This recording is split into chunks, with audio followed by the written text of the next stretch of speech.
বৈষম্য বিরোধী আন্দোলন করেছি, আমাদের ছাত্র ভাইয়েরা জীবন দিয়েছে, আমাদের জন্য জীবন দিয়েছে। আমাদের কথা কেন রাখবে না আমাদের প্রিয় সার্জিস ভাই? তোমাকে আমি সুৎখোর ইউনূসের কথা শুনে লাফাচ্ছে, আর জামাতের ওরা কয়দিন আছে?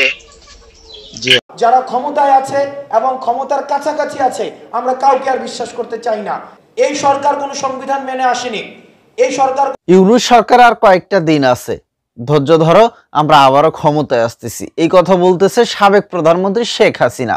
ছাত্রলীগের নেতা একজন, তিনি ফোন করছে যে আপা আপনাদের খুব মিস করছি, আপনি দেশে আসেন, আমরা আবারও মাঠে নামতে চাই, আবারও নতুন করে একটা রাজনৈতিক দল নিয়ে আবার নতুন করে দেশ সাজাইতে চাই, মানে এরকম পাম্পটি দিচ্ছিল ছাত্রলীগ নেতা। যাই হোক, তারপরে কি বলছে শেখ হাসিনা সে কথাগুলো তো আপনাদের শোনাবই। এদিকে সমন্বয়ক সার্জিস এবং হাসনাত আব্দুল্লাহ তারা কিন্তু এবার অন্তর্বর্তী সরকারে কঠোর সমালোচনা করছে, এবং শুরুতে আপনারা দেখছিলেন যে হাসনাত আব্দুল্লাহ অন্তর্বর্তী সরকারকে নিয়ে কি পরিমাণ সমালোচনা করলেন, কেন তাদের এই সমালোচনা করা এবং কেন তারা অন্তর্বর্তী সরকারকে নিয়ে উঠে পড়ে লেগেছে। চলেন আমরা বিস্তারিত স্ক্রিন থেকে দেখে আসি, সেখানে কিছু গুরুত্বপূর্ণ ভিডিও থাকবে। আশা করব ভিডিওটা শুরু থেকে শেষ পর্যন্ত আপনারা দেখবেন। সুৎখোর ইউনূসের কথা শুনে লাফাচ্ছে, আর জামাতের ওরা কয়দিন আছে? সামনে 1 মাস থেকে কিনা দেখো। আপা আমরা চিনছেন, আমি ছাত্রলীগের যুগ্ম আহ্বায়ক গোপালগঞ্জ সদরের। আপা হ্যাঁ আপা আপনাকে খুব মিস করতেছি আপা। আপা দেশের অবস্থা তো খুবই খারাপ আপা, খুবই খারাপ, সবার উপরে শুরু করছে এখন খুন করা। আপা আর ওই যে আজকে গতকালকে রাতে তো আপনার পার্টি অফিস থেকে 6 জনকে গ্রেপ্তার করছে, মানে গোপালগঞ্জের পার্টি অফিস থেকে। আপা আপনি নিউজ জানেন কিনা আপা?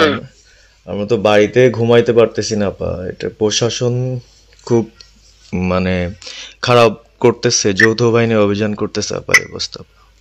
হ্যাঁ, ওখানে তো একজন শিবির আর একজন হলো ছাত্র দল, তাদেরকে বসাইছে এখন গোপালগঞ্জে। জি আপা, এটা আসলে গোপালগঞ্জের এখন আপা আমার আসলে আপনার সাথে অনেকদিন ধরে কথা বলার ইচ্ছা ছিল, বাট আপনি ধরছেন, অনেক ধন্যবাদ আপা। আর আমাদের গোপালগঞ্জে একটা দিক নির্দেশনা দিবে এরকমের একজনকে একটু সেট করলে আমাদের জন্য ভালো হয়। আর দ্বিতীয়ত তাহলে সারা বাংলাদেশের নেতাকর্মীরা হয়তো বা নামতে পারতো। হ্যাঁ, একজনের নাম বলবা, সাথে সাথে তাদের একটা মামলা দেবে এবং গ্রেপ্তার করে নেবে। ও তাহলে তো ওইটা আসলে, তাহলে তো সেটাও তো আসলে, তাহলে আমাদের কোন দিকে যে যাব আপা? আসলে নিজেদেরই করতে হবে, যে জায়গায় যার অবস্থান থেকে কাজ করতে হবে।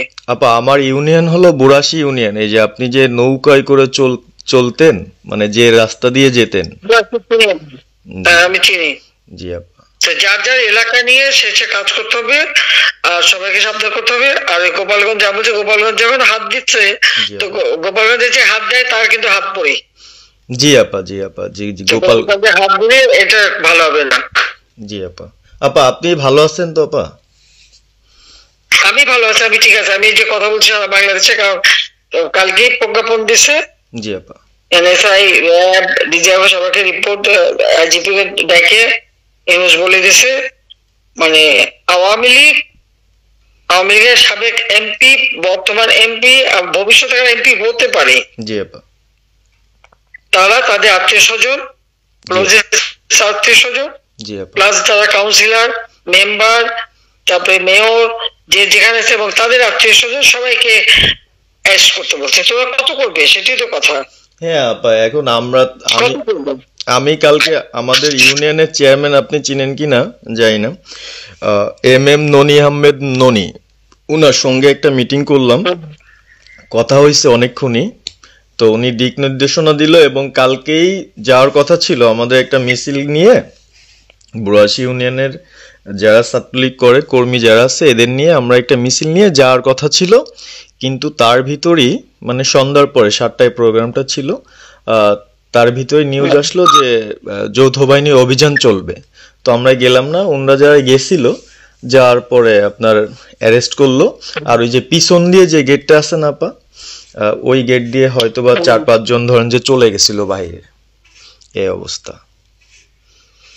আর আমাদের যারা আসলে আমরা দলকে ভালোবাসি, আপনাকে ভালোবাসি, সংগঠনটাকে সুন্দরভাবে সচ্ছল রাখার চেষ্টা করতেছি, এদের খুব ডিস্টার্ব করতেছে খুবই। আপনার যেদিন জন্মদিন ছিল ওই দিন আমরা আমাদের ছোট ভাইদের দিয়ে বঙ্গবন্ধু কলেজের ওদের দিয়ে আপনার অনুষ্ঠানটা ওরা করতেছিল, কেক কাটছিল, এর ভিতরে ওসি নিজে এসে ওদের কলার ধরলো।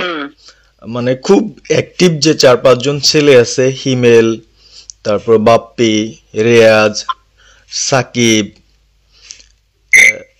তারপরে সাব্বির, এরা বঙ্গবন্ধু কলেজের আসলে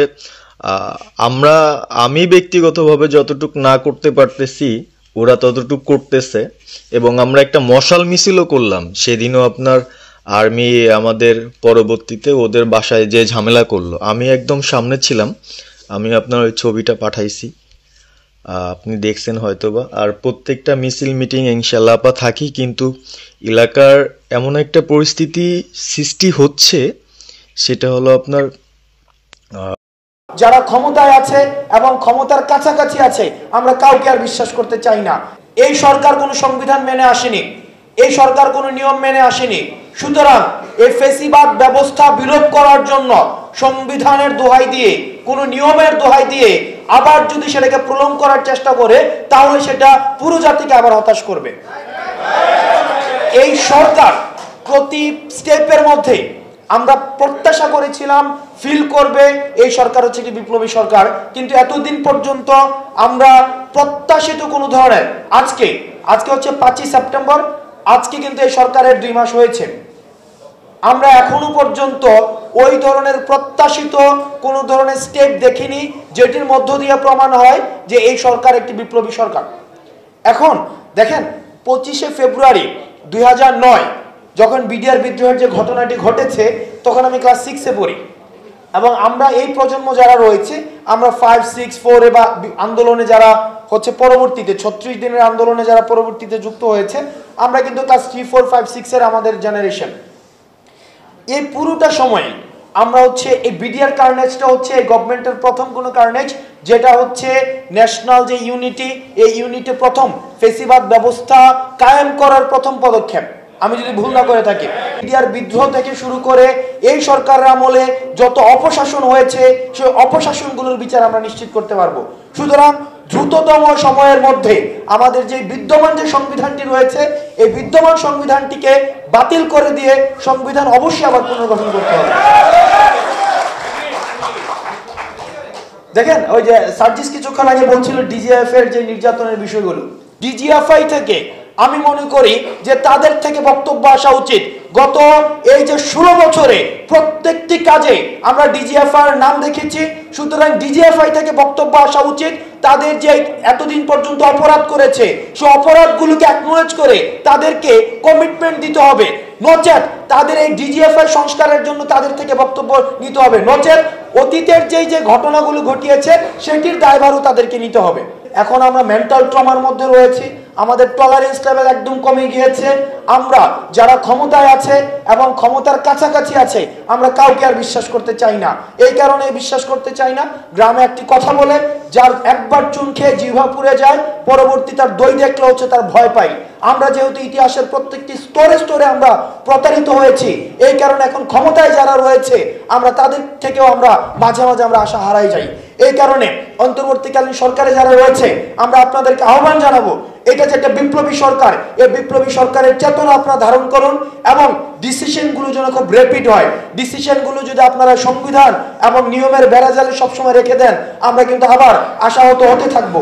সেই জন্য আমরা আপনাদের কাছে প্রত্যাশা করব বিভিন্ন কমিশন গঠন করে দিয়ে যারা বঞ্চিত ছিল তাদেরকে কিভাবে অ্যাকোমোডেট করবেন, সেটির জন্য আপনারা যথাযথ হচ্ছে পদক্ষেপ নেবেন।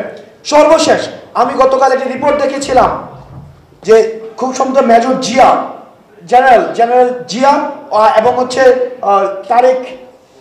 তারেক সিদ্দিকী, ওনারা বেসিকলি বাংলাদেশে হচ্ছে রয়ের এজেন্ট হিসাবে কাজ করতেন এবং রয়ের যে পুরো এজেন্সিটা চালাতেন ওনারা হচ্ছে বাংলাদেশের স্পোক্স পার্সন হিসাবে কাজ করতেন।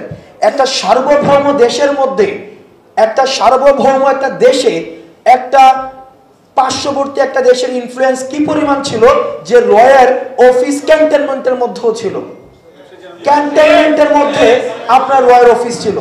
এই বিষয়গুলোতে এমন না যে এটা কেউ জানতো না, অবশ্যই এগুলো আপনারা জানতেন, সেনাবাহিনী জানতো।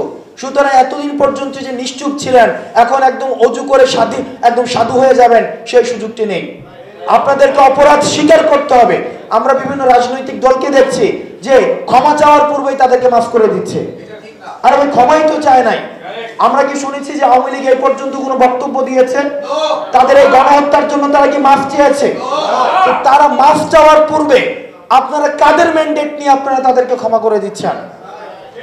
আওয়ামী লীগ যতদিন না পর্যন্ত তারা অ্যাপোলজি সিক করে, বিচার নিশ্চিত করে, এবং যতদিন না পর্যন্ত জনতা সিদ্ধান্ত নেয়, ততদিন পর্যন্ত আওয়ামী লীগের পাবলিক অ্যাক্সেস আমরা ছাত্র জনতা কোনোদিন হতে দিব না। এবং 2014 সালে, 2018 সালে এবং 2024 সালের নির্বাচনে যারা অংশগ্রহণ করেছিল তারা মূলত ফ্যাসিস্ট সরকারকে তারা ফুট সোলজার হিসেবে কাজ করেছিল। সুতরাং আমরা জানতে চাই, এই বিদ্যমান এখানে ব্যারিস্টার ফুয়াদ সাহেব রয়েছেন, আমরা এই বিষয়টি নিশ্চিত হতে চাই। কারণ বারবার বলা হয়, আমরা বিভিন্ন জায়গা থেকে শুনি যে উনি টুপ করে দেশে ঢুকে যেতে চান, উনি প্রাইম মিনিস্টার ইন এক্সাইল। এখনো পর্যন্ত উনি দাবি করছেন উনি হচ্ছেন প্রাইম মিনিস্টার ইন এক্সাইল, ওনার স্ট্যাটাসটা। কিন্তু দ্রুততম সময়ের মধ্যে বিগত যে 3টা সংসদ ছিল, এই 3টা সংসদকে কেন অবৈধ ঘোষণা করা হবে না? কারণ কনস্টিটিউশনে ছিল যে ডেমোক্রেসিকে আমাদেরকে সর্বোচ্চ জায়গায় রাখতে হবে। তারা যেহেতু ডেমোক্রেসি হত্যা করেছে এবং হত্যা করার কাজে অংশগ্রহণ করেছে, সুতরাং এই 3টা সংসদে যারা ছিল তাদেরকে রাষ্ট্রদ্রোহী মামলা দিতে হবে। তাদের সংসদ সদস্য কেন অবৈধ ঘোষণা করা হবে না? ছিলাম একের পর এক শেখ হাসিনা কিন্তু তার নেতাকর্মীদের সাথে কথা বলেই যাচ্ছে, এবং সেই কথাগুলো কিভাবে ফাঁস হচ্ছে বা ফাঁস করে দেওয়া হচ্ছে নাকি ফাঁস হয়ে যাচ্ছে, এটা কিন্তু আসলে সকলেই বুঝতে পারছেন। তো এর আগেও কিন্তু শেখ হাসিনা তার নেতাকর্মীদের সাথে কথা বলেছে, সেইগুলো সামাজিক যোগাযোগ মাধ্যমে ভাইরাল হয়েছে রীতিমতো। আবারও সেই একই কাহিনী। তো এইগুলো আসলে কিসের বার্তা, কিসের নমুনা? যাই হোক, সেটা আপনাদের মতামত কমেন্টে লিখবেন। আর এদিকে হাসনাত আব্দুল্লাহ এবং সার্জিস আলম তারা কিন্তু অন্তর্বর্তী সরকারে বেশ সমালোচনা করেই যাচ্ছে, কঠোর সমালোচনা। কারণ অন্তর্বর্তী সরকার তারা কিন্তু তাদের যেভাবে আসলে নিয়ে আসা হয়েছিল এই সরকারের দায়িত্বে, সেভাবে কিন্তু ডক্টর ইউনূস তিনি কিন্তু পালন করতে পারছে না। তো এই জন্য হাসনাত আব্দুল্লাহ বলেছে যে বেশি দিন কিন্তু লাগবে না, যারাই ক্ষমতায় আসেন না কেন, যদি আমাদের দেশ আমরা যেভাবে গড়াইতে চাই সেইভাবে যদি না গড়াইতে পারেন, তাহলে কিন্তু খুব বেশি লাগবে না ক্ষমতা থেকে নামানোর জন্য। ক্ষমতা দিয়েছি বলেই যে আপনারা সব হয়ে গেছেন, এরকম কিছু না। ছাত্র সমাজ কিন্তু ঘুমিয়ে পড়েনি। তো যাই হোক, আশা করছি এই ভিডিও সম্পর্কে মতামত দিবেন, এবং এই যে সার্জিস এবং হাসনাত আব্দুল্লাহ তাদের সম্পর্কে মূল্যবান মতামত কমেন্টে লিখবেন।